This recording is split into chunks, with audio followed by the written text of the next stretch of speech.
and looked at the different types of data, and this had quantitative and qualitative. And we said quantitative, they are always numerical values, whereas qualitative, the non-numerical data. We also looked at, within this, we also looked at the source of data. And we said we have primary data, we had secondary data. That's enough, Ibrahim.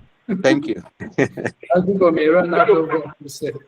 Thank you very much, Ibrahim. Nakawesi, can you say something?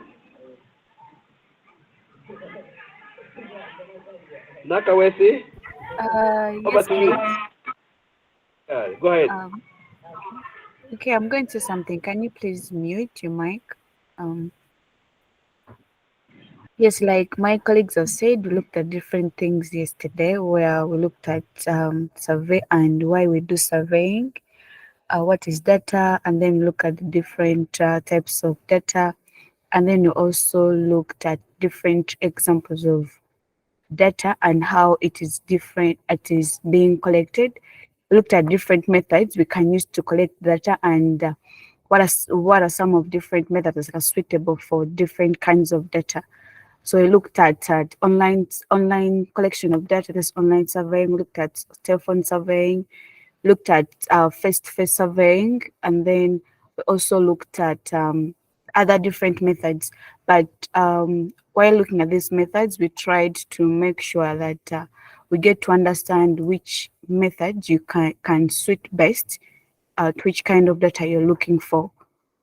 For information that is, you need a quick response, face-to-face method of collecting data is more suitable compared to the one of online where we do emailing, which is concerning things of personal. Yeah, I think I'll call on Vanessa to say something. I think she's back on a call.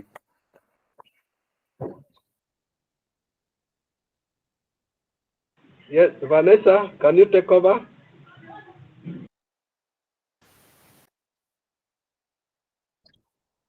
If Vanessa is still preparing, yes, Vanessa, go ahead. Yes, so a very good evening to you all. Yesterday we looked at a couple of things whereby we were introduced to surveying and then management stuff. But what I remember, basically what stood out for me is we talked about what we call quantitative data, that is in numbers.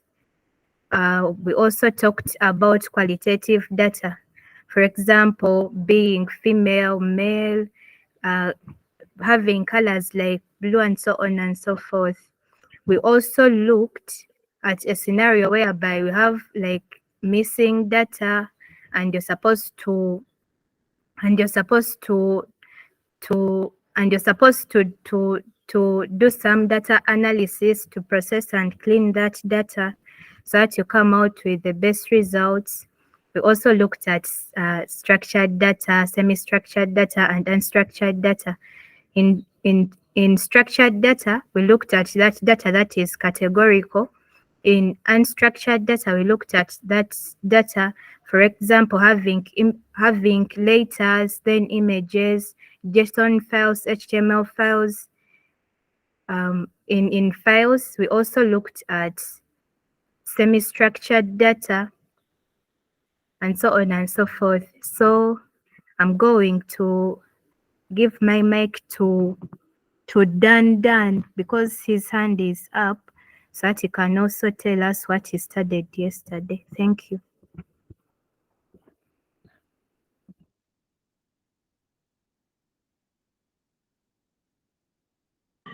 Yes, Dan. Dan, can you take over from here?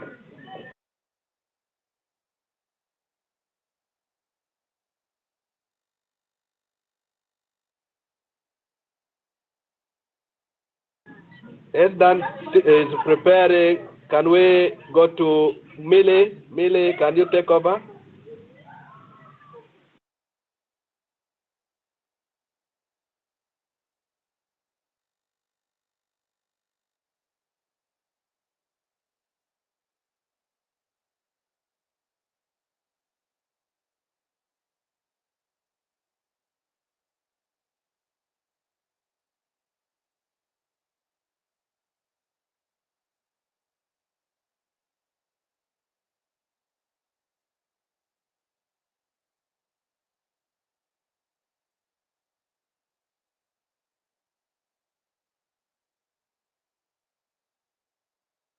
Hello? If she cannot talk, then we can go to another person.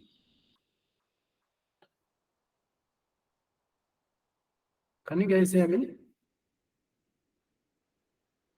Yes, we can. Yes. If she's not talking, then let's go to another person and start.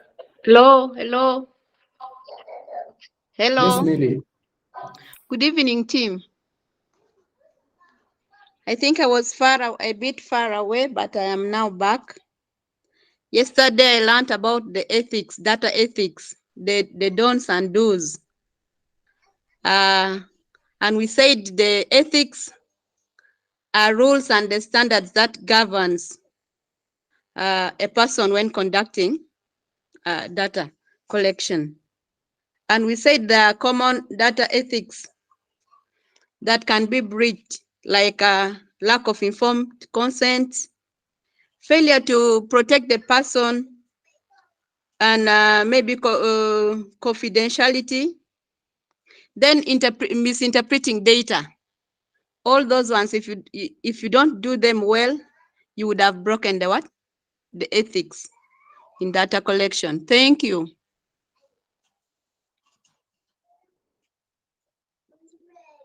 Over to you, Akaka.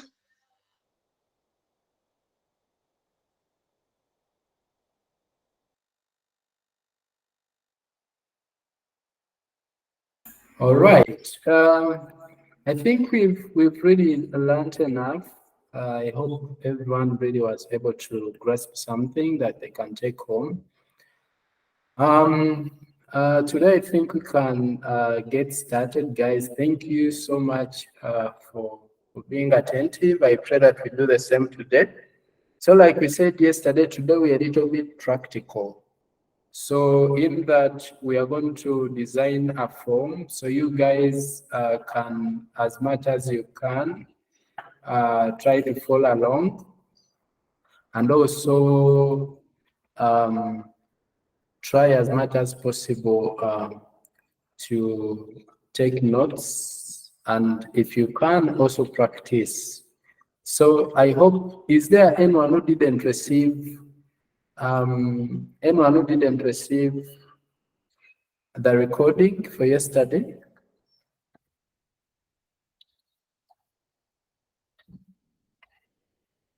I say hand is up. Is that true? Whose hand is up? Anyone who didn't receive the recording, if you are there, put your hand up.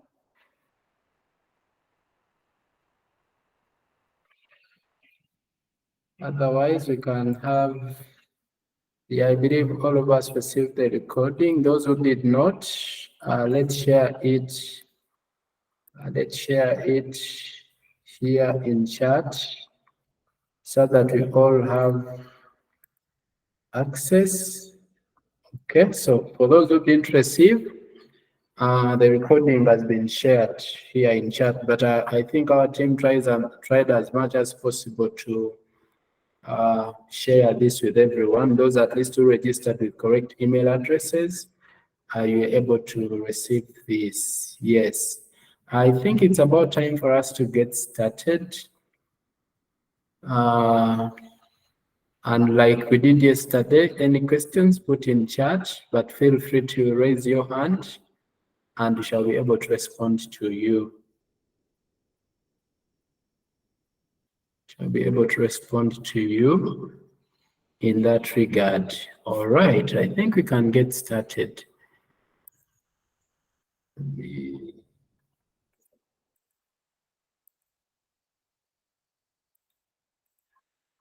Okay.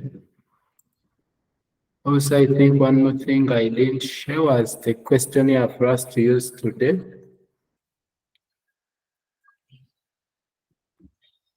And be accessed there in that link. So those links which have been shared there are going to be used at one point. Okay, so today we are looking at designing the tool with EpiCollect 5. Yes, you're going out there to collect your data because today things have been a little bit modified. You can use mobile phones to collect your data. However, when designing questionnaires, you can also use paper to collect that data. By show of hands, do we have people here who still collect data on paper? By show of hands, if you still collect data on paper where you work, probably, okay, that's one. Any other? 2, 3, I see 3 hands. Okay, 4 hands. Any other? If you still collect data on paper, which may call for, okay, at least I see we had 4 hands. Yes, at times the fact is we may not go entirely away from paper-based data collection for some reasons, anywhere in the near future. However, as people try to automate things, as people try to embrace technology, this will have to be addressed also, that people embrace use of technology entirely. My camera is off, but I think I can keep it off for today.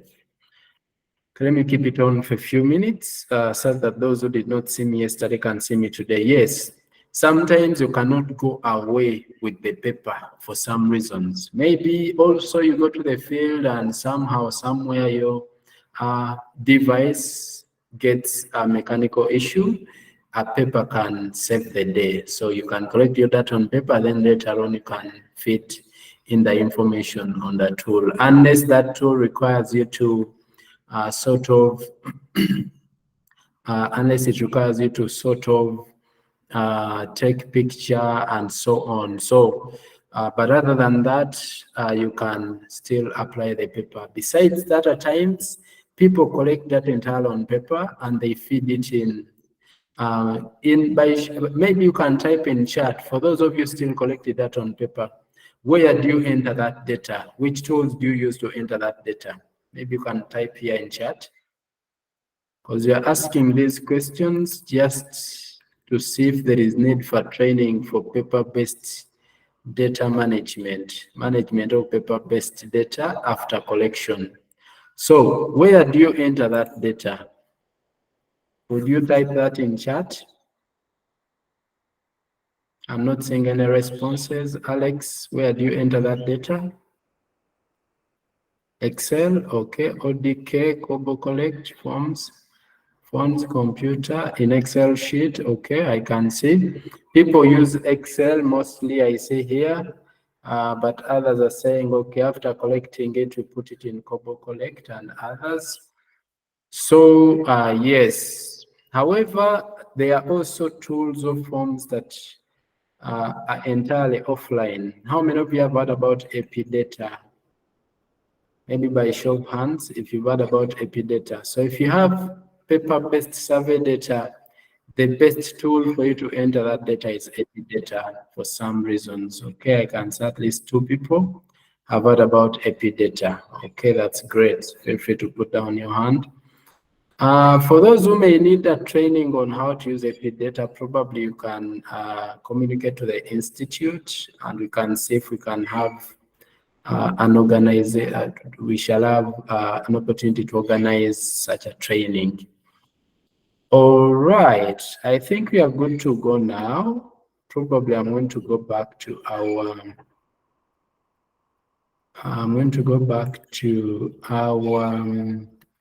Notion page. Okay, just a moment.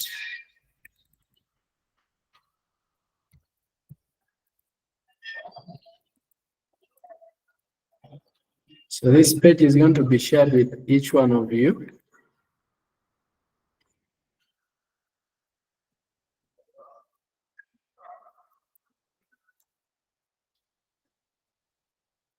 Okay.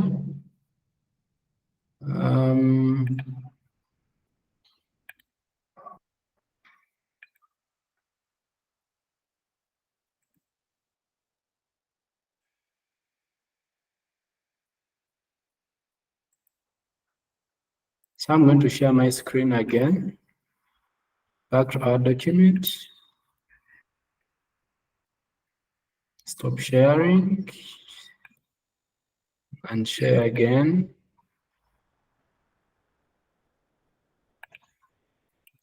I want is this one. So could you guys confirm that you can see this page where I am? Can you all confirm that you can see my page? Okay, that's great. Thank you so much.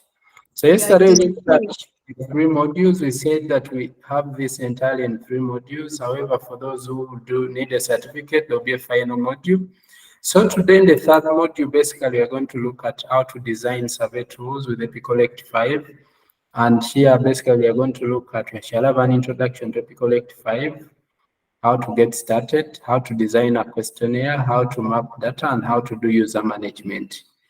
In those that will be part of the final project, we shall finalize the design of the tool, look at the pre-testing of the tool, how to collect some sample data, and we shall also handle all the questions that you guys will have regarding that, concerning ethics, concerning informed consent, how do you add the informed consent onto the tool, and so many others. That will be our final session tomorrow for those ones that are registered as they need a certificate. Then we have an attendance sheet, even those that may wish to have a certificate now, they can register here, confirm, but also the sample questionnaire can also be found here. So this document is going to be shared with you all, and you can be able to access it. So it's part of what I'm going to do at the moment, and you guys will have to confirm to me that you can access this document, okay? Just a moment.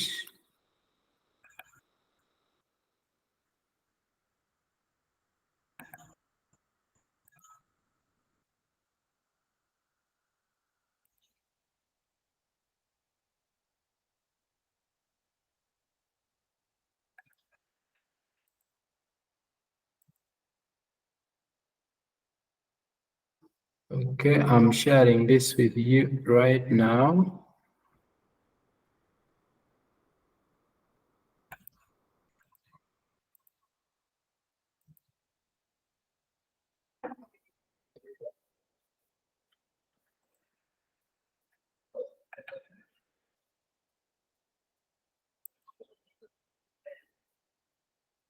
Okay, let me get this. So in chat, guys, try to access this document. There is a link I have shared. Try to tap it. All of you try to tap that link and make sure that you can access that document. So some of these links, feel free to copy them and put them at any place of your convenience. Otherwise, if you lose any of them, feel free to contact us via WhatsApp and you'll be assisted in that case.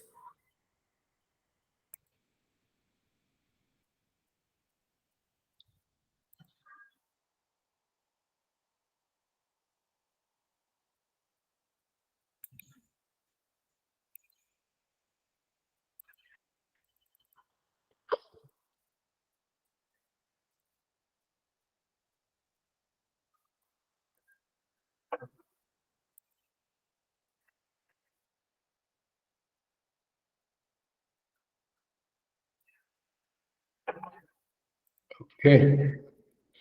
Can someone confirm that they can access this document?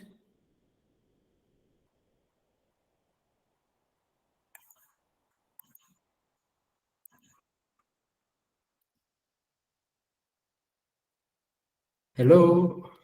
None of you is saying a word. Okay, Nakais is putting a thumbs up. So you can, okay. Okay, that's great. All right, so everything concerning this training, you guys can find it there.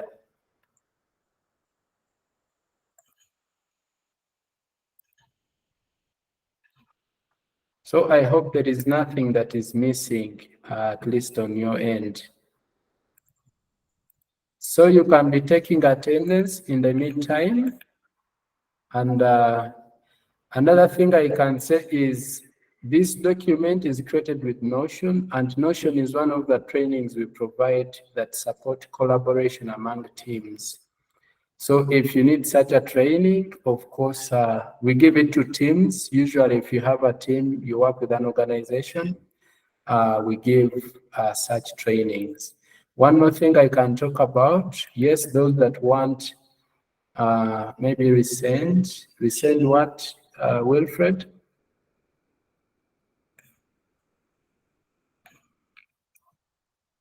Maybe means the Notion, the document. Okay, it has been resent.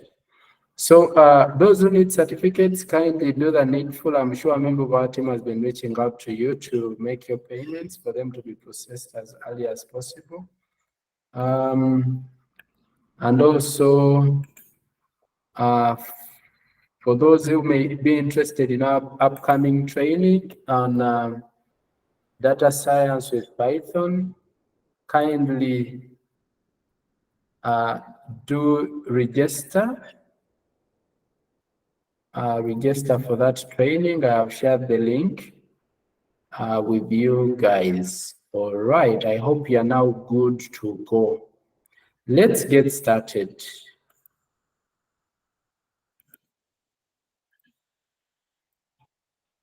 Okay, so today we are going to just look at designing survey tools with EpiCollect 5. One of the things we are going to explore is what is EpiCollect 5. Let us understand what EpiCollect 5 is. Now, EpiCollect 5 looks like that on a mobile phone. That is the icon for EpiCollect 5. It is a mobile and web application for free, and it is easy for data collection. Okay, provides both web and mobile applications for generation of forms or questionnaires, and also projects are created with the web application. So for you to create a project, you don't do it on the mobile application, you do it on the web application. And by that, you follow 5.epicollect.net. You download the mobile device, the app on the mobile device later on for data collection. So as you start to design your forms, you have this EpiCollect on your mobile. Then also you access it via the web. On the Notion document that has been shared, there is a link to EpiCollect 5. So I hope all of us will be able to embrace that later on. So that is it about EpiCollect 5. And one of the things I can say is EpiCollect 5 gives access to apps on both Android and iOS. Those who use iPhones, you can still download an EpiCollect 5 app on iPhone. In the past, Kobo was not supporting iPhone, was not having iOS apps. I don't know if they have updated that lately. That is one of the advantages of EpiCollect 5 over Kobo. Another advantage of EpiCollect 5 over Kobo can be about its ability to provide a high-level user management kind of an interface or kind of a feature. Here you can define different users. We shall look at it. You can have those who just go to the field to collect data. You can have those who manage the project. You can have a creator of the project. You can have curators. And each of them, they have roles that are a little bit distinct from others. So it is not like Kobo that, okay, you only have maybe collectors. You just configure this form on the phone and people go ahead. And also another advantage is only those who are allowed to access the app are actually able to go in the field and collect data. What do I mean? You actually add email addresses where people have to sign in on the mobile and they are able to collect that data. We shall look at it later on. Another very good advantage EpiCollect 5 has, it has a very rich documentation. So you can find everything in one place. You can actually go about it by yourself and you can be able to learn with even limited assistance. So it really has, it is very good also for for beginners. When you start with Epicorrect 5, it can be a little bit easier for you to again go and start working with Kobo and others. So it really has lots of advantages. During your free time, you can explore it. You have access to the Notion document. You can go there, visit the website, and see a lot more for yourself. Sorry about that. Let's talk about designing a questionnaire in Epicorrect 5. Okay, so before that, maybe we can have a look at our questionnaire, how it looks like. All of you guys have access to this. I am so sure about that.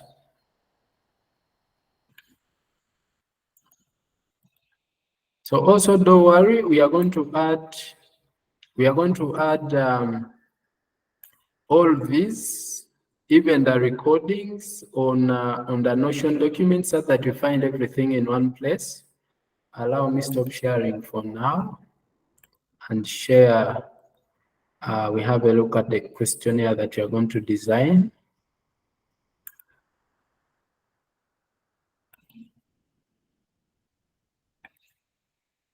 Okay, I hope you guys can see my screen. That's great. So on the Notion document, you can see something like a questionnaire sample. So can you guys confirm that you all have this? Maybe with a thumbs up. Can you all access this? Okay, that's great. Those who cannot, check under the in chat and be able to find that. Then you just click on this to expand and select this.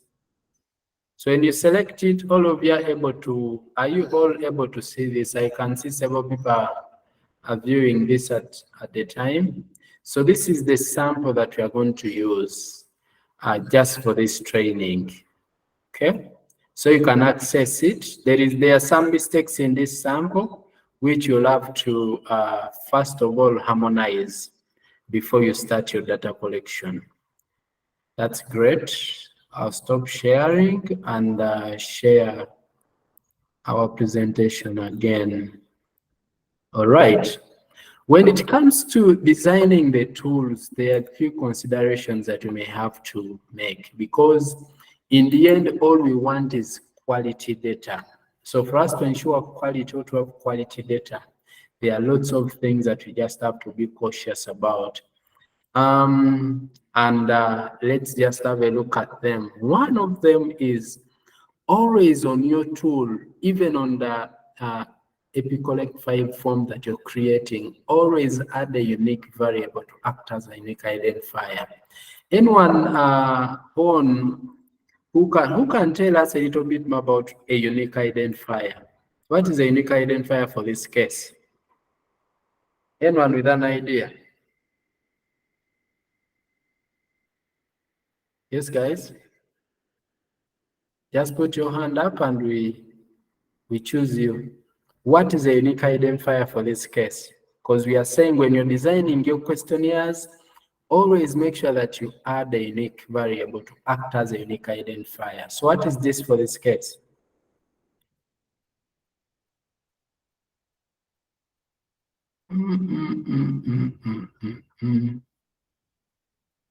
So no one is saying actually a thing. No one is saying a thing. Unique identifier is our variable, okay?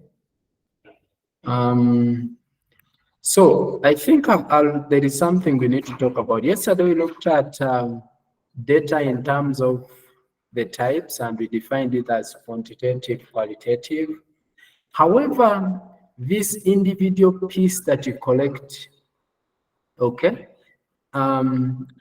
is an attribute in a way, and that attribute is what we call a variable. Let's say age, if you get 50 as age is the variable, and the variable is any characteristic that changes from one individual, one object, etc. to another. So that is a variable. So now we are saying that when you're designing tools, add a unique variable to act as a unique identifier. Unique means it only appears once throughout the entire data set or throughout all the participants. What does this mean? Or what is the purpose of this? This is to help you to locate the particular respondent such that in case of any mistake, you can easily rectify it. That is one. Two, it can also help you in a way that even if you know who collected the data, if you have unique identifiers, the data collector can easily know that that was participant so and so. So that is the purpose of a unique identifier. It should only appear once. So, for example, you can opt for questionnaire numbers, and you say all participant IDs, and you give, if your sample size is 200, so every date is good to say we are collecting, if you have 2 research assistants, you give each research assistant a target, and you can generate those unique identifiers before the activity commences, okay? Such that a participant, a data collector goes to the field when they know that I'm supposed to collect data from participants A, B, C, D, E, and F. So you may use things like national ID numbers. However, any sensitive information is not supposed to be included unless you that was approved by the body that is responsible for that. So unique identifiers are very, very key when you're designing tools. And two, you have to use the start and end time to track the time required to complete an interview. Now, before you start designing the tools, always have this start time, end time, so that you can track and say, okay, so and so spends a lot of time on a particular participant, or spends a lot of time in general. So if people complain that time is not enough, that one who complains, try to track. Usually their start and end time, it will be able to tell you something, whether these people spend a lot of time on the participant or they actually just be there playing without doing what they should do. Another thing we can talk about here is you can use the GPS location to avoid things like those people who don't go to the field and they just sit in the mango to collect this data. You know, however much you may have all the good things about the reasons as to why you're collecting the data, some people may not appreciate. So you may have to put all these parameters for you to be able to keep that in check. Okay, always add appropriate jumps whenever necessary. Now, this one can help you to avoid having unnecessary answers and also to help you reduce on time. So these are some of them. This is part of what we defined as necessary missing values. So if it is skipped, then it is a necessary missing value. All right, then make all questions answer is required, or make all questions as required when you're designing this in the tool. So this helps you that no data collector will actually skip any question when they are collecting data. And finally, last but not least, be creative as much as possible. So put some bit of creativity in when you're developing your tool. All right, now we are going to look at designing the questionnaire, but before that, let us go to designing the questionnaire. We shall look at user management and finally look at mapping data. Other full features, tomorrow they will benefit from that. So to design the questionnaire, it is so easy. You go back to the document. I'm going to stop sharing the screen and share it again. Okay, let us go back to our document, the Notion document that we shared.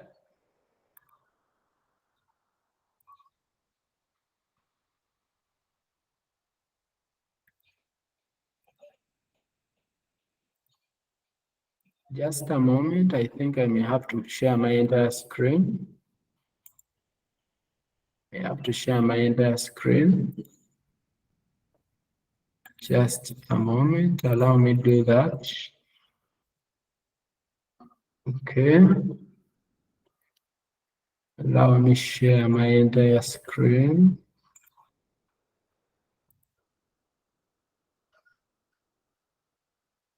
Right.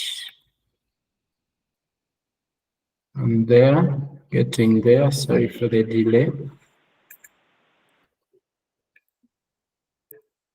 I'm getting there, sharing my entire screen.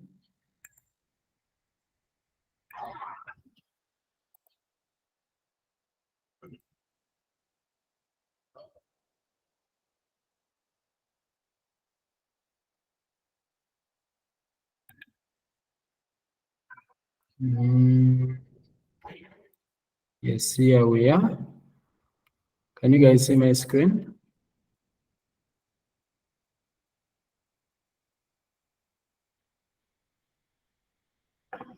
Okay.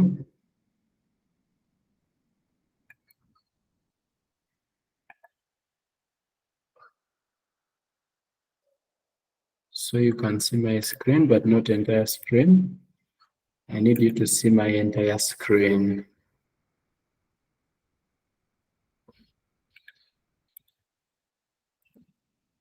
So you can now see my entire screen, right?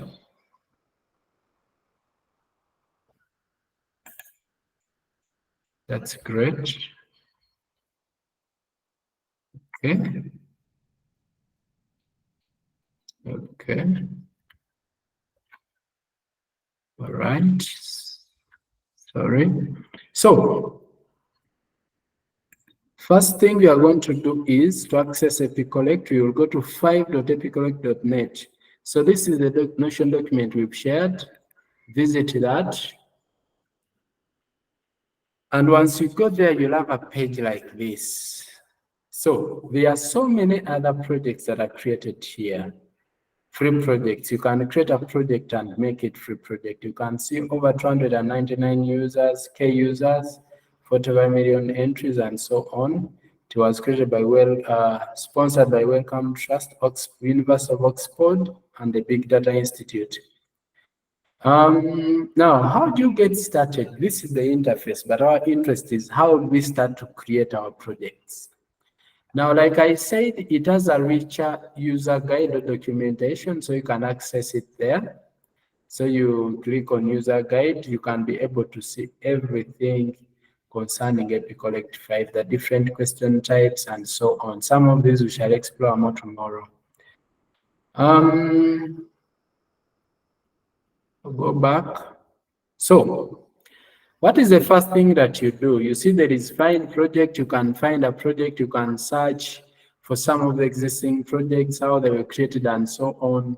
The user guide, I've talked about it. So projects fall under different categories: social, art, humanities, biology, economic, science. Then also you can search for a particular project. For example, there are so many, there used to be a lot of COVID-19 projects. So when you put COVID, you can be able to see a lot of them here. So you can filter out and you choose any of your convenience that you can demo with. Okay. You basically, for you to get started to create your own project, you will go to, hope you guys can follow me. I hope so. Okay, that's great. So you will basically go to login. Now, if you don't have an account, they'll ask you to sign in. Makes sense? So, however, you can also use any email of your choice in case you have to be able to sign in. So if in case you sign in with an email that is not Gmail or Apple, you'll be sent a code to your inbox and you use it to verify. So I'll basically just go with Gmail and I'll select my account. So you can also do the same, continue. And once I do that, I'll be logged in. That's all I need. Now, this is my interface or dashboard. This is how it will look like. So when you come to this interface or dashboard, you can see you can see all open projects, but you can also see your projects. Do you have any project? Yes, I have. I have this project. It was created on August 2022, and it is hidden. So, however, I may want to create a project, a new project.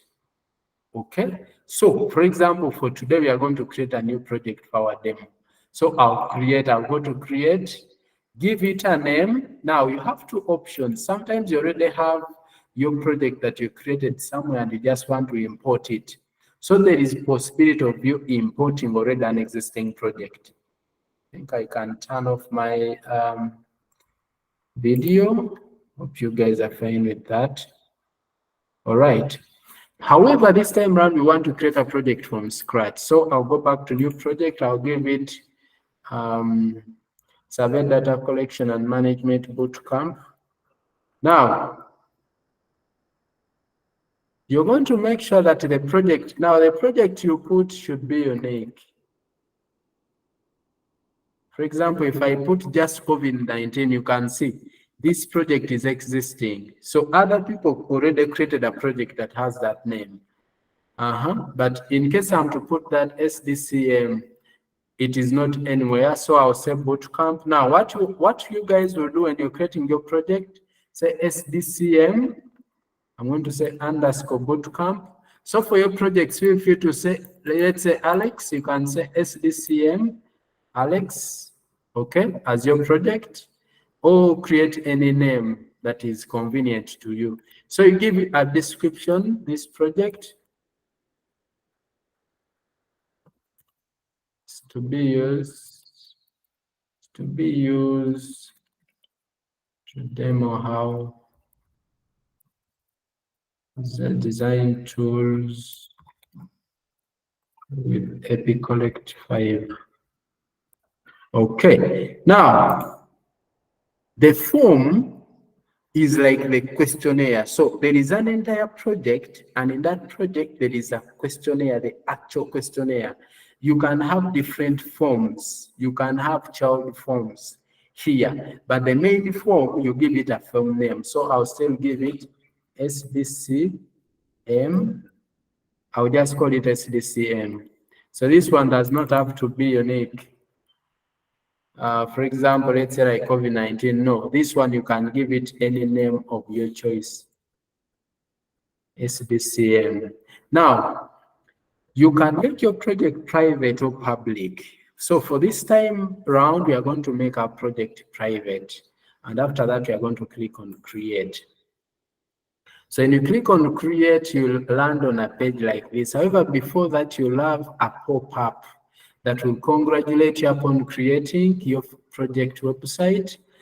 Before submitting data, you must add some questions. We don't have any questions already. Click OK to open form builder now, or button below to open the form builder. Okay.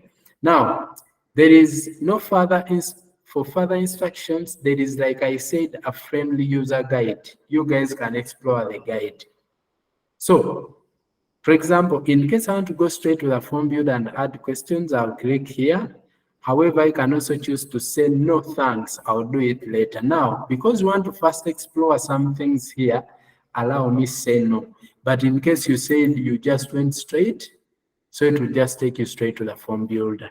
So for this time round, I don't want that. I want to come back here and be able to explore this dashboard. Now, this is the project website or page for my bootcamp. Okay, SDCM bootcamp project.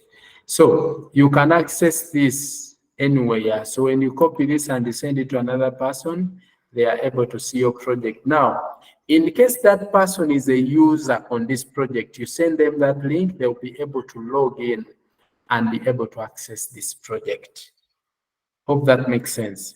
So this is how it looks like. Details is where we are. These are the details about this project. For example, you can see this project T. This is the description you gave it. It was created on Wednesday, 14th February 2024, 15:58. That should be GMT time. Now, access, You can make it private, you can make it public. So, for example, this project, we can make it public. So in case I'm to make it public, I'm going to come back and add a link to my sample project. Okay, such that all of you can be able to access this.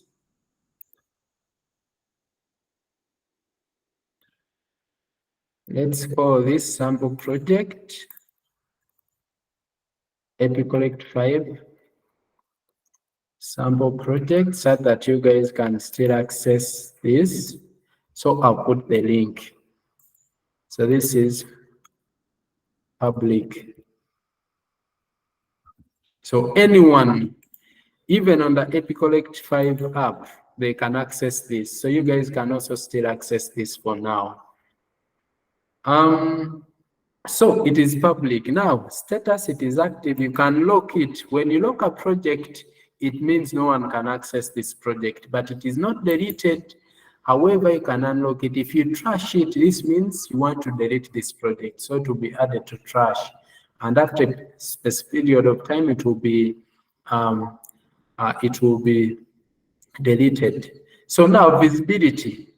For example, in case someone comes here, find project, and they try to search SDCM,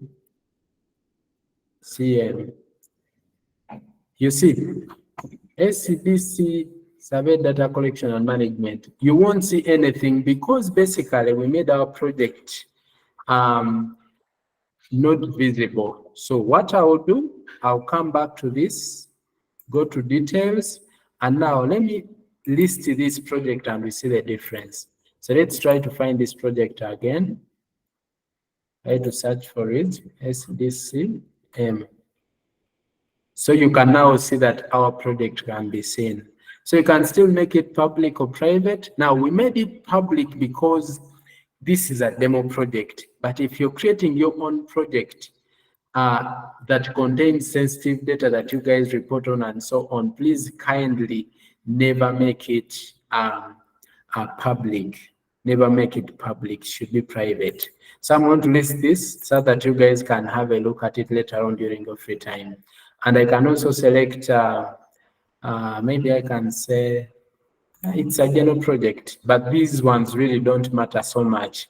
That is it about the details. Form Builder, this is where you go to create the actual questionnaire, okay? And now let me first leave it for now. We have also managed users. Users, these are the different people that have access to this project. So tomorrow we shall look at, you can import users, you can import responses, and so on. We shall explore this tomorrow. So in users, we have 5 types of users.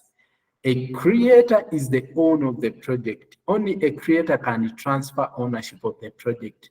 And you only transfer ownership of the project to a manager. So manager, you can add managers. So you can import here as well, but also you can add managers. You as a person, you can come to that, you can add, when you click on add, basically we add email addresses, okay? We add email addresses, we don't add any other. And when you click on add, you can come here and select the role for which you're adding. You cannot add a creator, okay? But you can add all those ones who are under you. Now, a manager also cannot add a creator, but a manager can add other managers and the rest of the users.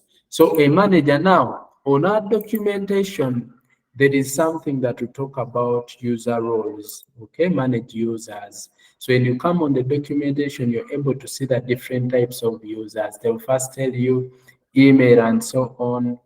So down here, you will have a look at the user roles. So they'll define for you what each of these users actually is supposed to do. And once that is done, then you'll be able to create your users when you know what should be done. But in summary, a viewer only views, can only read some information about the project, can even only view the data collected but cannot do any changes to the project. A collector can access, download and upload the data on their mobile app, okay? But they cannot make any changes to the project. So a curator it has a high level access. He can view, edit, and upload the data via the mobile client. A curator cannot alter project settings or the forms. A curator cannot add other users to the project. So the difference between a curator and a manager, like we said, can view, edit. However, a manager can also do all this, can add and remove curators and so on, and manage, but not managers. So this one cannot add and remove fellow managers. A manager can alter the project setting, even the forms. So that is the main difference between a manager and a curator. So they are found here. So you guys take your time to read more about this as you're creating your forms. All right, I'll go back. So that is it about users. Now, mapping data is, this one we shall look at it. It's so simple. Sometimes as you create your project, at times you have responses that are uncoordinated. So we shall look at that. So how do you be able to harmonize all that, okay? I see yesterday we took a break at around 7:20. Probably today we shall take at around the same time. Now, you can manage entries. You can set a limit and say, okay, I need up to 100 entries for this form. So once the 100 are reached, any other forms sent cannot be accepted. You can delete entries, okay, but this one is a danger zone. And also you can upload the entries. Let's say you enter data in Excel and you want to harmonize all of it and you put it on EpiCollect file, you can upload that data. However, you should be able to make sure that everything, the form that you use to upload this data also is in line with the form, the general form where you're collecting data on EpiCollect file. So cloning, you can clone is to create another copy that is identical to the project copy. So you can clone users, okay? For a particular project, you can clone the project itself. However, this clone users means in case I added some particular users on this project, can I be able to clone the users that are added on that very project? If yes, then you can be able to do that. For example, SDCM, you can just put the project name, and again, you can go ahead and clone it. So that is it about this landing page. I won't go so much into the developer's side, but we have APIs. You can read this data. For example, in case some of us that we look at that will be part of the Python training, the data science with Python, there is what we call APIs. An API can give you access to particular data. So you can actually have an EpiCollect file project. You have your data wherever it is, and you can access and analyze this data in real time. So that is one of the advantages of EpiCollect 5. Of course, even others do that. You can analyze and access this data in real time. As users add the data there, as they upload the data, you can also be able to access this data and analyze it in real time. Just a second.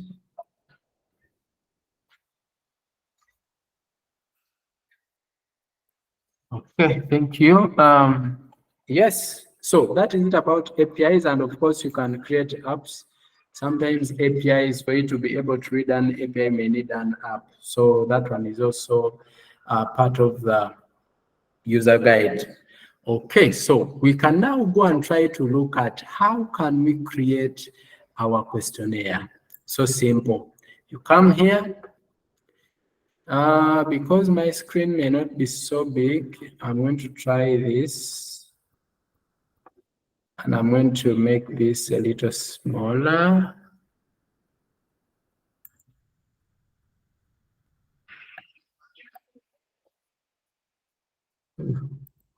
Okay, so this is my tool. Hope you guys can see it very well. So one This form you see does not have a unique identifier. Though if you collect 5, you can create its identifier. So one of the things we are supposed to do here is to first make this form better.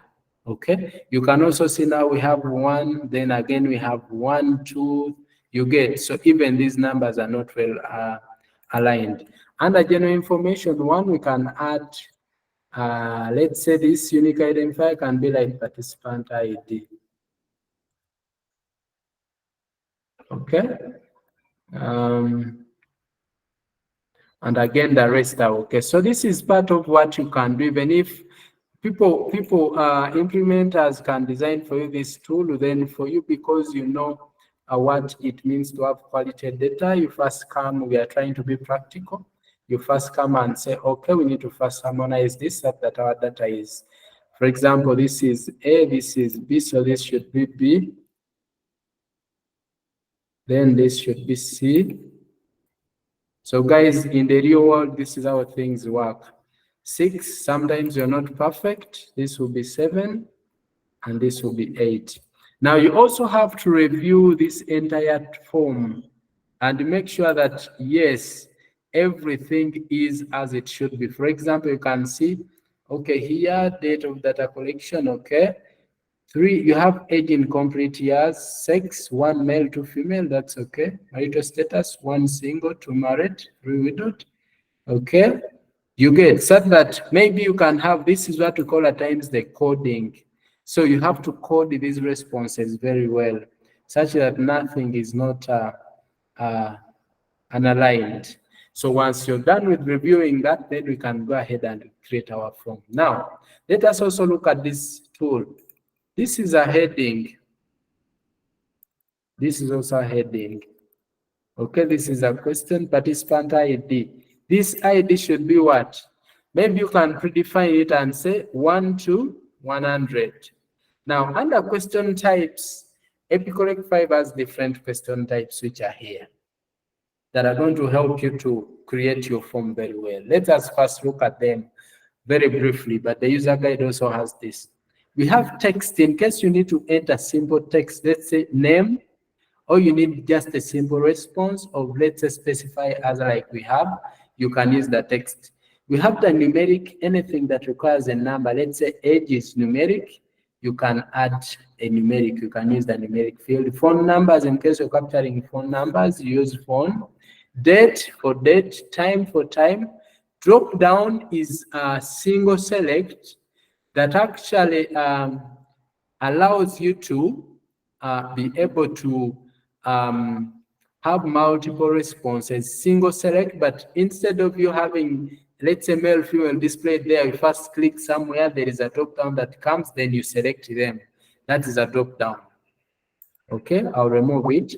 Radio in, let's say radio is also a single select, but for radio options are already displayed. You don't need to click anywhere for them to be shown. Checkbox is basically for, I cannot make this. Okay. Checkbox is basically for multiple select in case there are multiple options. Now search, you can enable to search in case you have a response that may have, let's say for example, in Uganda, there are so many districts. Someone typing and yet they are already existing, that may not really make a lot of sense. So it is better for you to just use the search option.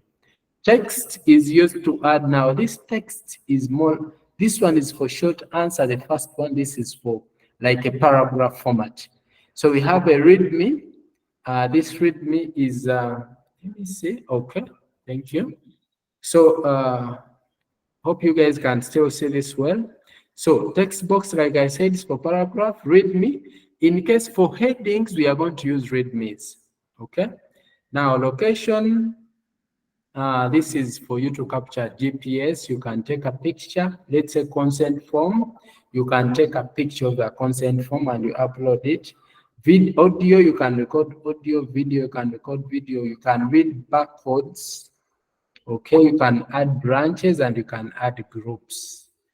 I hope that is okay. A group, are questions that actually appear on the same page. So if you want questions to appear on the same page, you add that as a group.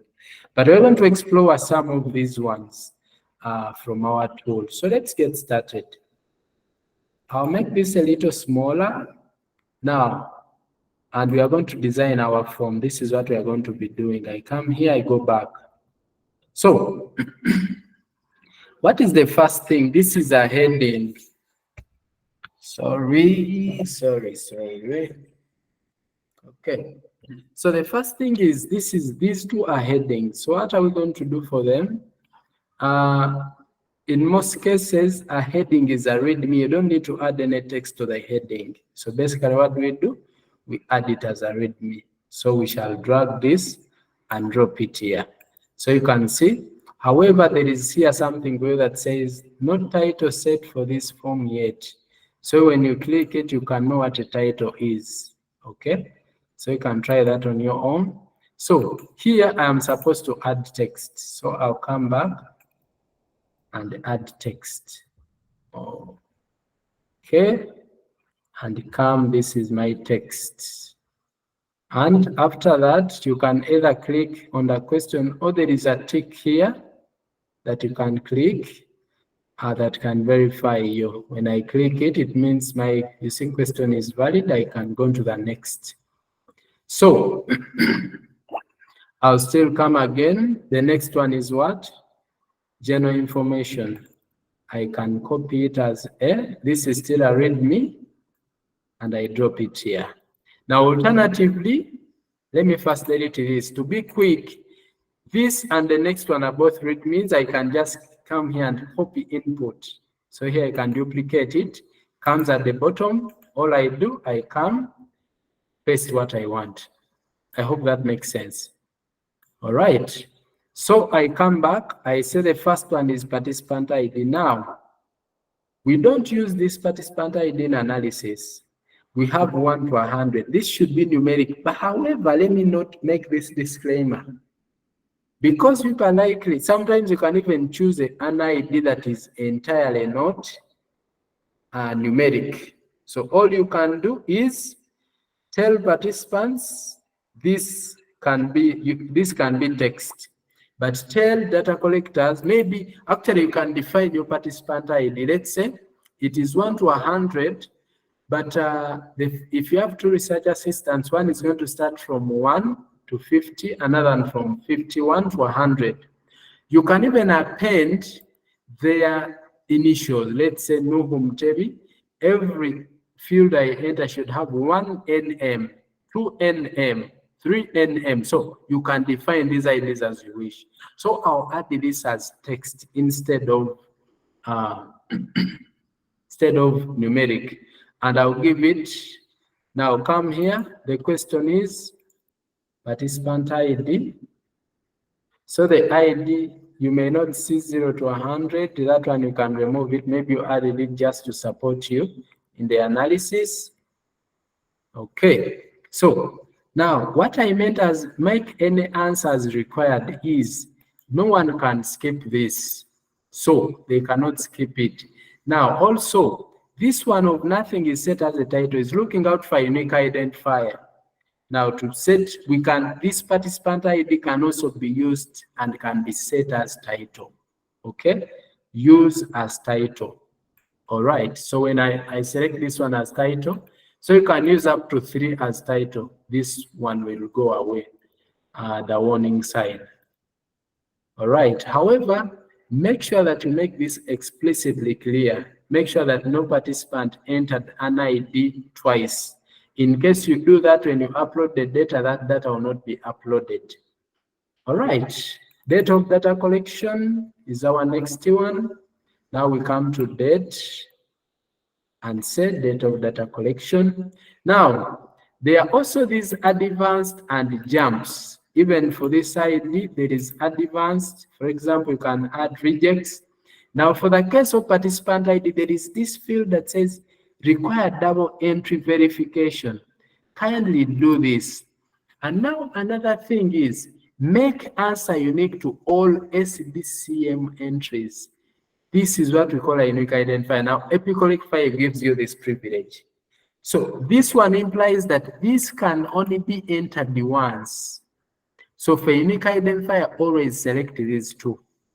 You can enter the ID twice just to verify, and also should be unique. Okay. However, also don't forget there is this save button project.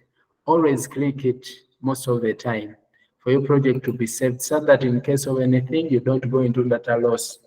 Now, after that, what is the next? Social demographics. We come now. I can select this when anything I duplicate comes at the bottom. So it comes here. I add social demographics. I come again. I say, okay, age in complete years. I come. This is a numeric. It is a number. So the type error that we talked about last time, sometimes someone might use text instead of a number, though this can be rectified as cleaning stage. So add age in complete years, answer is required. Advanced, require double entry. If in case you require that, you can go ahead. However, integer, decimal. So in case you want whole numbers, for example, complete years are whole numbers. Now, initial answer is the answer that can appear before but a data collector enters anything. I don't expect that here. Minimum value. Now, we talked about nonsensical values. Epicorrect 5 will give you privilege for you to control for what should be the minimum enter. Let's say we are considering youth 12 years to 35 years. So anything above that cannot be allowed. We come back to our questionnaire 6. Now, sex is a single select. Someone is either male or female. Someone cannot be both. Well, I mean, refrain that statement in the world of today, but assuming no one is both male and female. I'll copy this, come back here, single select. Maybe I want a radio. Okay, I'll add sex. Answer is required. Now I'll add the options. The first one is male, add the answer. The second one is female. Now you can customize all your responses in a CSV somewhere. And all you do is every time you have to enter to reach that option, you just come here, import this, and go ahead. However, there are other options I want us to look at. There is ascending order, descending order, shuffle. So I can say ascending order. If it is an ascending order, it will be that. I'm going to say when you're taking this, don't take the whole of this of male and female. Kindly only take the word or the option. Okay, those ones we can look at mapping in case you want those ones to come out like that. All right, marital status is our next.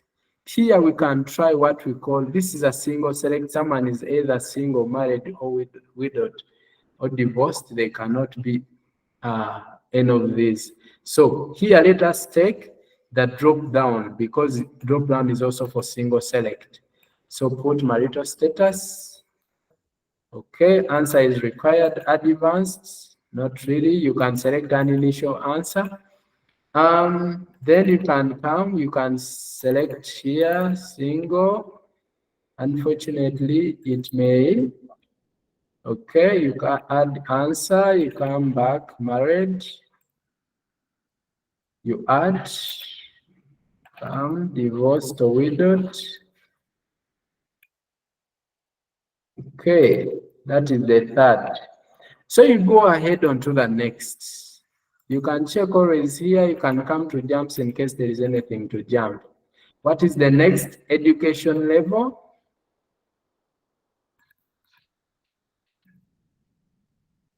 Okay, I'll come to education level now.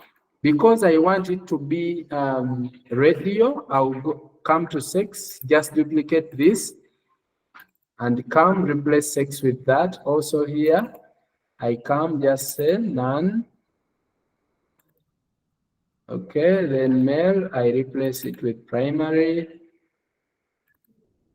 Then I add another, secondary. Then I add another, is tertiary. Tertiary can be university and so on. All right, so once I'm done with that, in case you want to reshuffle this, it is really upon you. In case you want to arrange it in ascending or descending, that is also upon you. So check it, it is okay, tick, come back again. We look at now another one. This is a heading. Headings are readmes. I'll come and just duplicate this. Comes at the bottom. I'll just replace this with my text. I hope you guys, let me first come back. Are you guys still following? Someone to unmute and say hello, because I might be. We are following, but it is our first time. That's why we are talking. Okay. So, and also, at times bootcamps, we shall have more time for those ones that will be there tomorrow. Others, kindly, you can revisit the video. So I just want us to go through, if it is the first time, next time you're going through it yourself, things are going to make more sense. So don't worry about that. Just want to create this form, and probably nutrition status 7.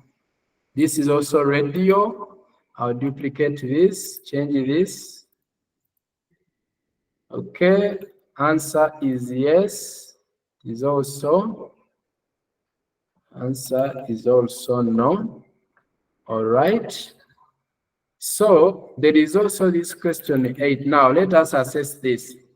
Do you eat fruits on a daily basis? Yes. Now this should be if yes. Which of the following fruits do you eat on a daily basis?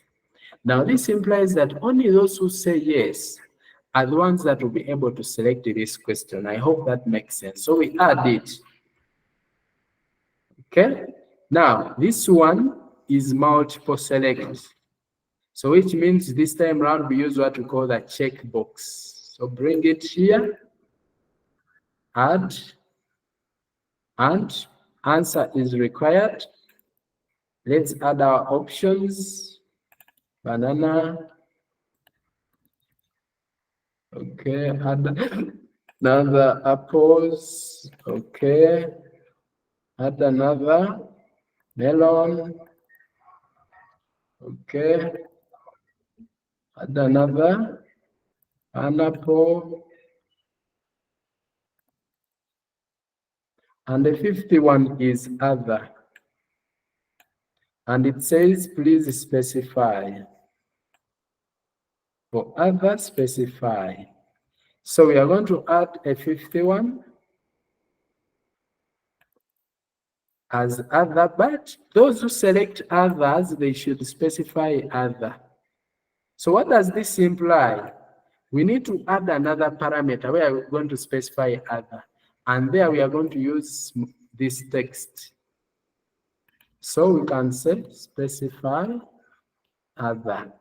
So this is also required. So every question, make sure that is required. Every question should be required. Every question should be required. Readmes are not entered. So every question should be required. Now, has anyone noticed anywhere where we need to put a jump?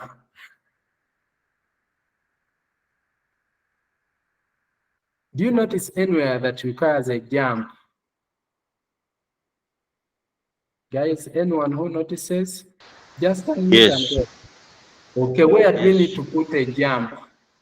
Where there is a fruit where we say if we don't say yes, therefore you have to jump. Then you go to the next one. Okay. Now, in EpiConnect 5, we put a jump on the question that prompts the next one to be jumped. For example, 7, we have 2 options, yes and no. So we come to jumps and add the jump. Now, when the answer is, you get the point. We have 3 options here, actually 4. We have no answer given, we have answer is not always. There are moments you always need to jump. Does it make sense? All the time you'll have to jump. There are moments you only need to jump if a particular condition is set. For example, we can use when answer is or when answer is not. So our scenario, what does it, when do we jump? Question 8. When answer is? No. When answer is no, you go to specify, you go to end form. Does it make sense? Because even specify other applies for question 8. Does it make sense? However, let us look at this. When we use, we can also use when answer is not. So when answer is not yes, go to the end. Does it make sense?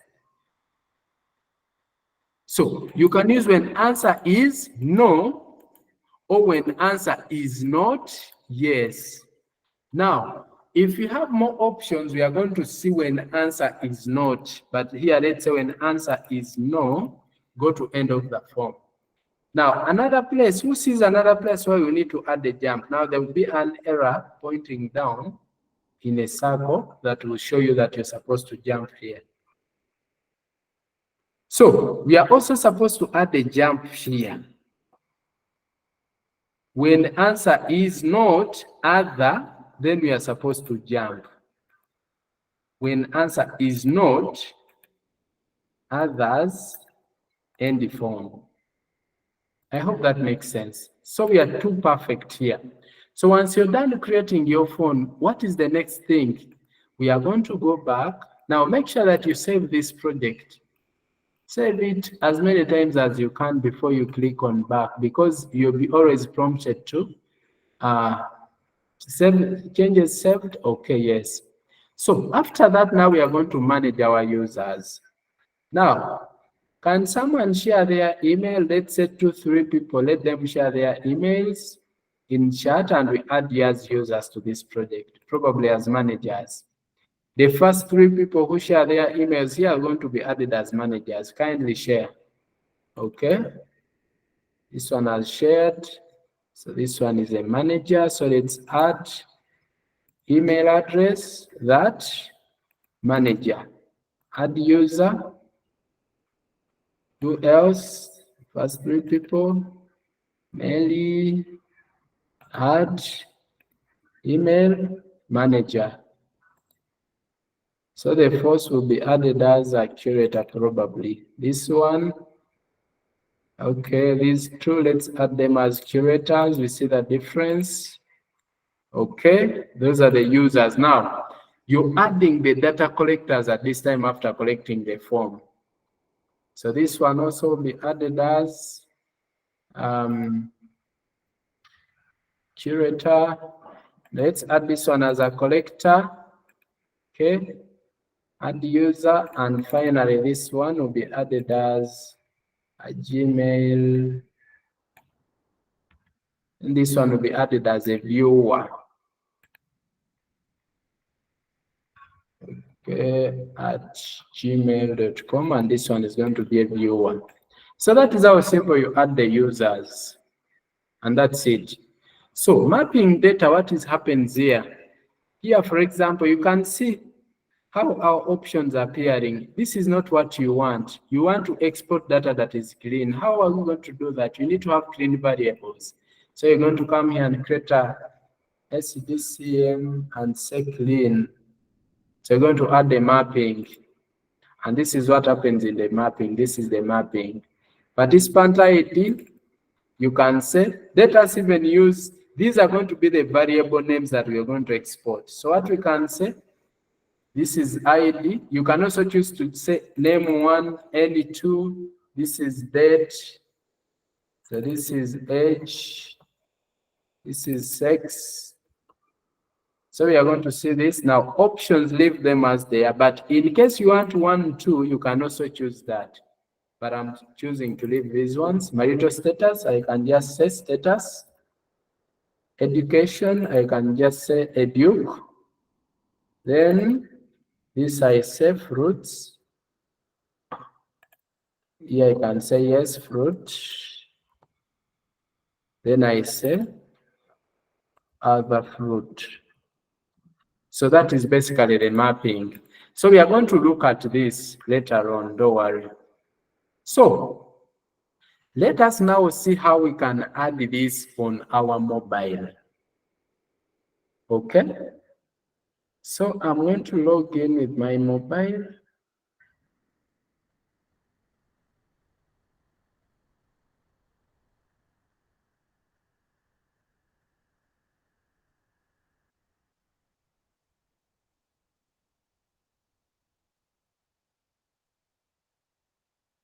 Okay, I'm going to join this meeting with mobile.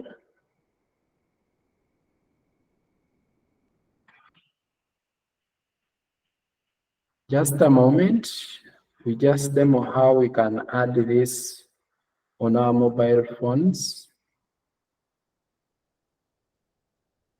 All right. So I have joined.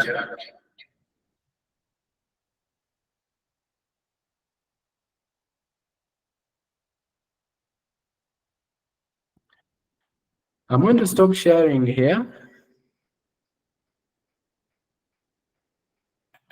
so that I can share the mobile phone.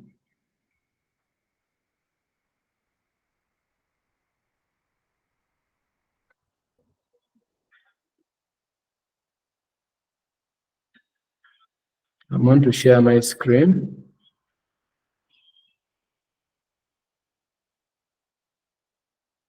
Can you guys see my screen?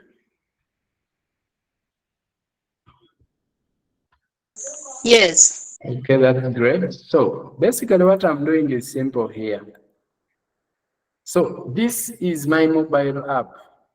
So probably you can go to Play Store, the first thing, and you download this EpiCollect guy. So you just basically go and put EpiCollect. So you will see options. You can select an EpiCollect 5. And this first one is the app that I'm supposed to download. It is asking me to update. I can update this.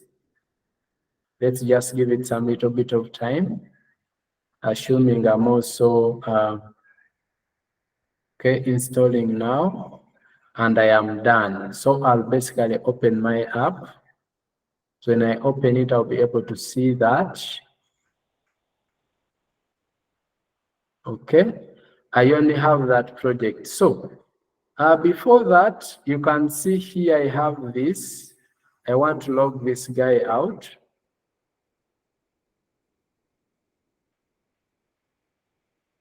Okay, that is not a project. Now, the first thing you do is you log in with your account. So log in.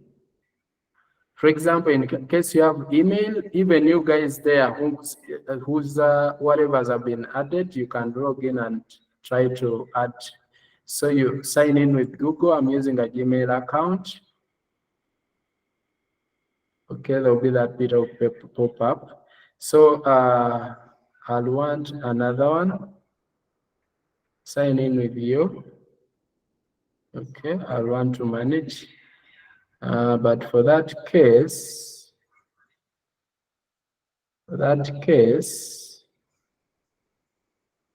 okay, for that case, I'm going to first stop sharing until a particular time for privacy. Sorry about that. Let me first put this right. Let me first put this right.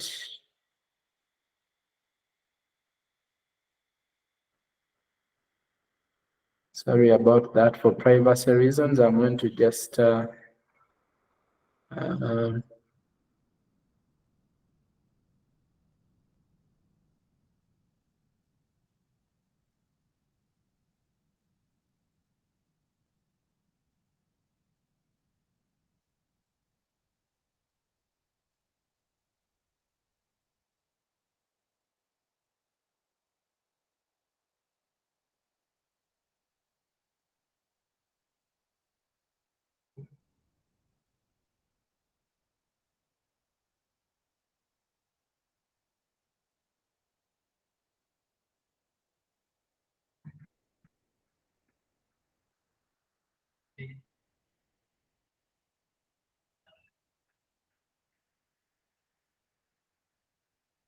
Just a moment.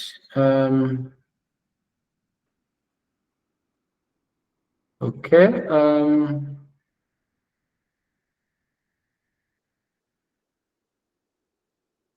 For privacy reasons,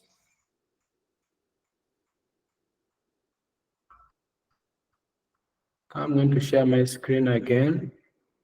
You guys can see my screen.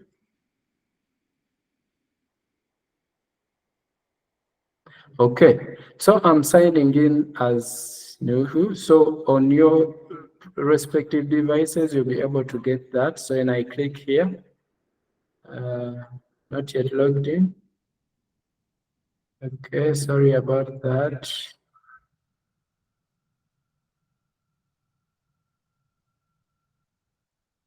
Okay, I'll have to continue as Nuhu. So in case it happens that the first time it doesn't log you in, kindly do the same and click on login, and now you can see Hi Nuhu will be there.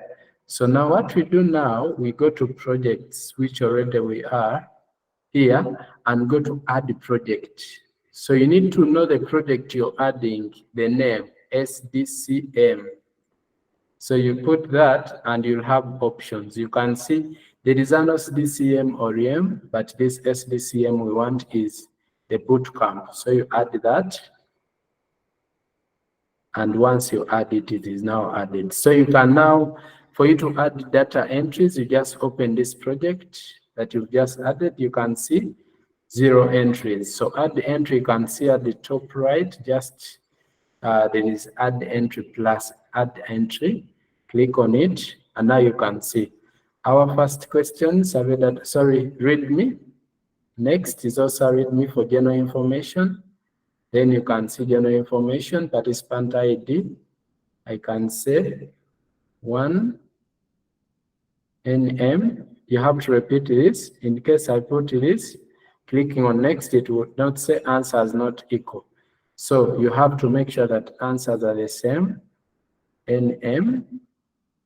Go to next, date of collection. You can select the date is today, 14th. Go ahead. Social demographics. Age in complete years. You can see minimum is 12, maximum is 35. Let me put 36 to tell me data outside range. So I need to put, let's say, 33. So these fields, that is how radio questions appear. Next, now drop down, it will appear like that. Then you select. So that is how a drop down will appear. You select.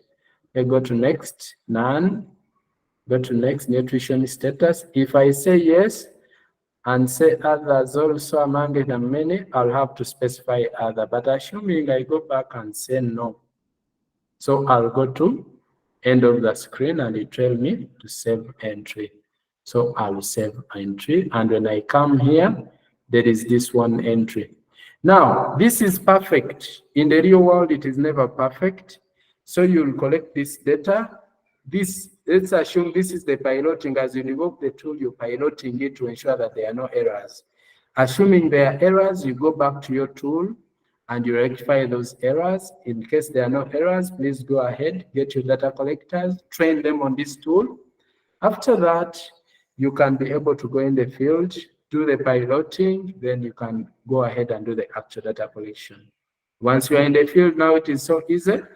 Once I've collected this at the end of the day, I'll come back, click on it, and I'll just upload. However, in case I want to upload so many of them, I'll click on these 3 buttons at the top right. Okay, and there will be upload entries, download entries, unseek entries, and so on. So you can also sort your entries A to Z, delete all entries, delete project. Those are danger zones. So I can upload the entries now. So it will come in case I captured photos, audio, images, I'll upload one by one. First is data. So once data is uploaded, I'll now go ahead, upload photos, audio, videos, and so on. So when it is uploaded, before it was just white. Now you can see it is a green cloud with a tick. So that is, in summary, how you can create a project in EpiCollect 5 add some entries, upload entries. Now, guys, you go ahead and explore, go through this, make sure that you learn. For those who want the certificate, we are going to have another session tomorrow to clarify this further, to ask as many questions as possible, to be a little bit as practical as possible. However, we have the 15 minutes for us to explore the rest of this, and we can be able to learn a lot more from each other. I'll go ahead, do one more thing. I'm going to share the screen one more. We look at the data that we've just synced. So how do you look at the data? When you come back, you can click here on this project.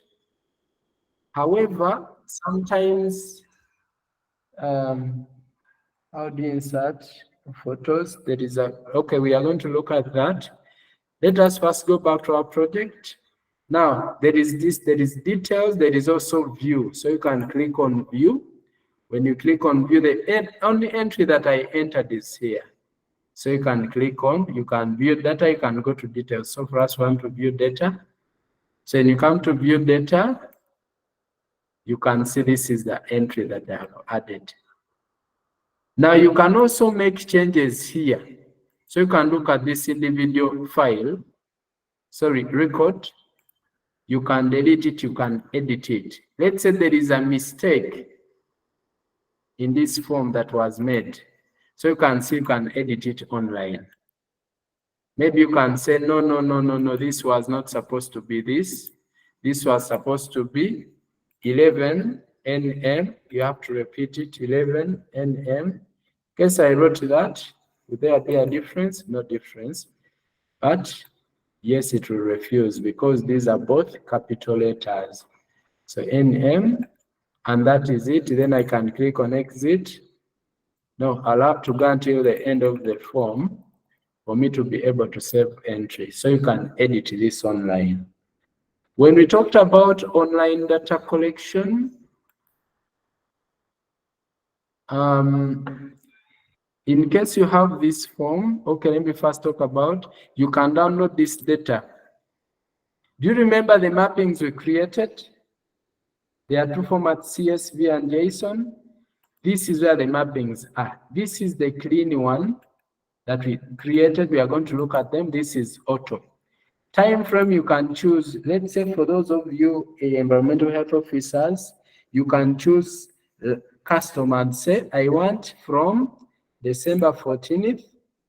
Okay, of course, it will only highlight the data available. Let's say you started at the beginning of the month. You want from the first of the month to the last of the month, that is 29th. You apply that, then you're able to download this. We'll start shortly, and it is here, and it is downloaded. Okay, so you can't see this. Let me just try this out. We are going to see these ones. Just want to demo the mapping. Let me also download another.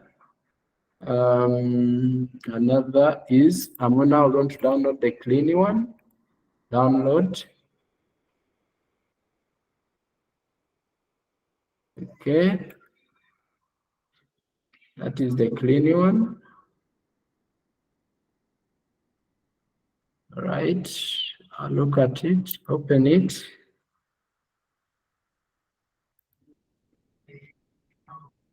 I'll open it. Also open this file.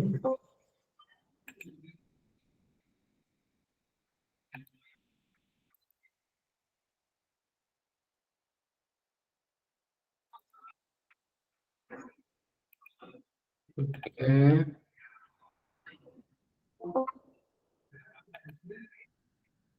Either, sorry. Okay.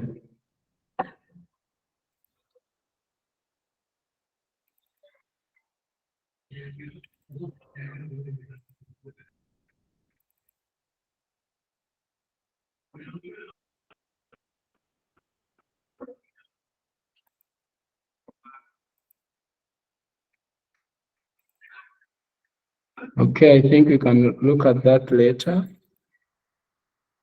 Later on, those who have questions.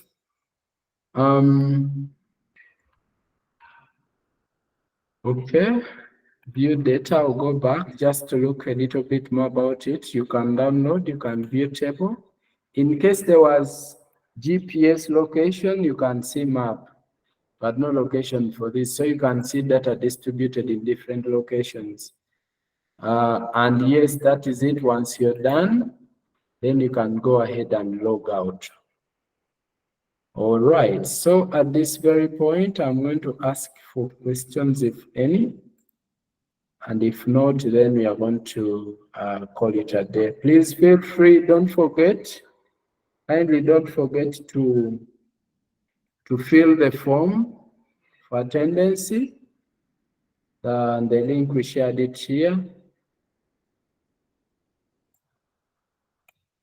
So attendance, and also indicate if you would love to get your certificate. So questions now.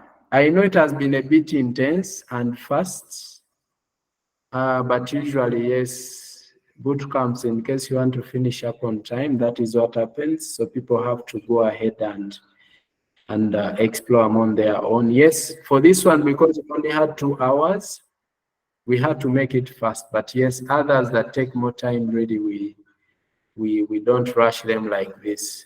People have chance to practice, to access on their own, and also be able to ask questions. Yes, Alex. Yeah, mine is about, there is a point where the marital status, Okay. where you say the single, married, the divorce, and you struck it with the other one where they kill widower is a struck.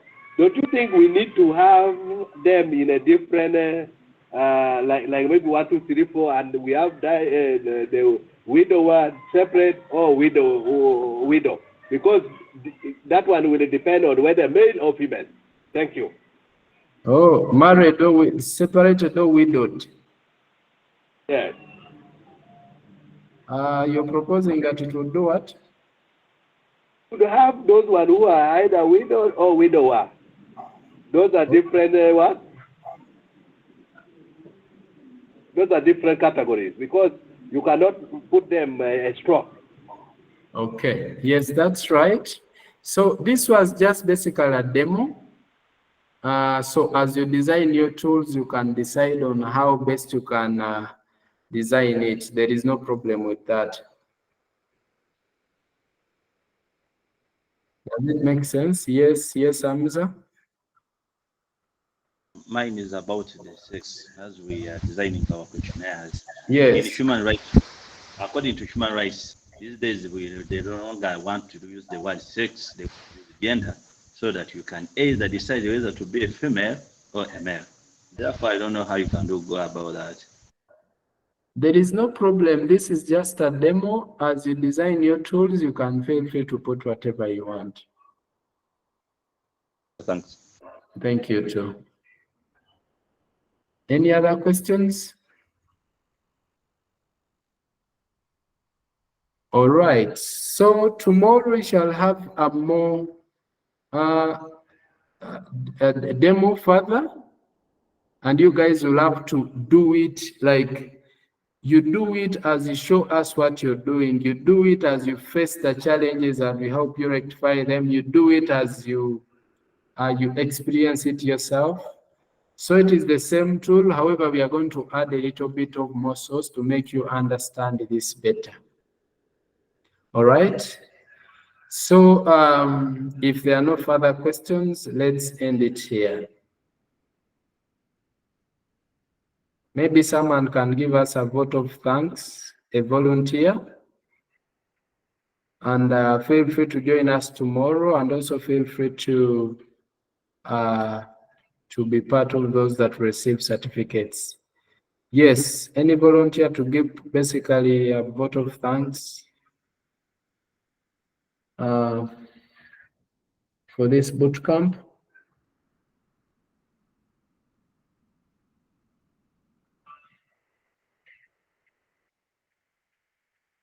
No volunteer is going to take part. Yes, Ocheng? Yes, thank you very much, Nuhu. Once again, I'm Ocheng Emmanuel Joseph, professor in fisheries and aquaculture, and working with GASTB Africa as a graduate trainee in aquaculture.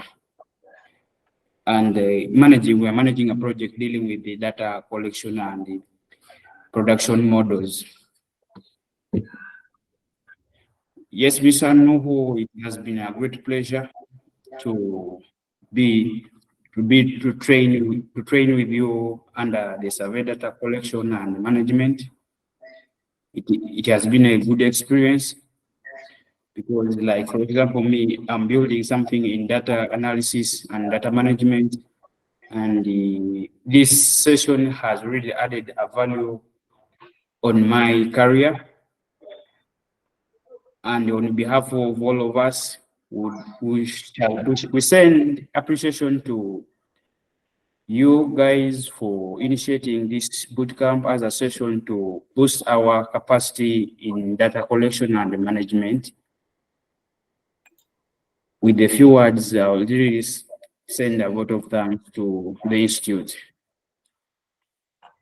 Thank you very much, Nogo.